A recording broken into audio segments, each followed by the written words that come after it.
ഇന്ന് കൂടുതൽ ആൾക്കാർക്കും ഇഷ്ടപ്പെടാത്ത ഒരു കാര്യമാണ് അഡ്വൈസ് കൊടുക്കുക എന്നുള്ളത്. ഹെൽത്തിനെ പറ്റി അഡ്വൈസ് കൊടുക്കുമ്പോൾ അവരാദ്യം നെഗ്ലക്റ്റ് ചെയ്യുന്നു. എന്നാൽ അവർക്ക് അസുഖമുണ്ട് എന്ന് ഡയഗ്നോസ് ചെയ്ത് കഴിയുമ്പോൾ അവർ ചേഞ്ച് ആവും. പിന്നീട് അവർ പലരുടെ അടുത്തുനിന്ന് അഡ്വൈസ് തേടി നടക്കും. Prevention is better than cure എന്ന് കേട്ടിട്ടില്ലേ? ആദ്യമേ നമ്മൾ ഈ അസുഖം വരാതിരിക്കാൻ വേണ്ടിയിട്ട് ഒന്ന് മുൻകരുതൽ എടുത്തിരുന്നുവെങ്കിൽ ഇപ്പോൾ ഈ ഓടി നടക്കേണ്ടുന്ന ആവശ്യം വരില്ലായിരുന്നു.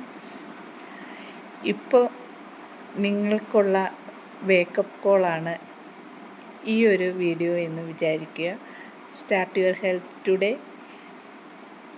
ആ ഒരു ഹെൽത്ത് ജേർണിക്ക് വേണ്ടുന്ന എല്ലാ അഡ്വൈസും ഞാൻ തരുന്നുണ്ടാവും. നിങ്ങൾക്ക് എൻ്റെ വാട്സപ്പിൽ മെസ്സേജ് അയക്കാം. ഞാൻ ജയന്തി പ്രകാശ്. ഇതുപോലെയുള്ള ചെറിയ ചെറിയ ഹെൽത്ത് ടിപ്പുകളുമായിട്ട് ഇനി ഞാൻ വരുന്നുണ്ടാവും. Thank you.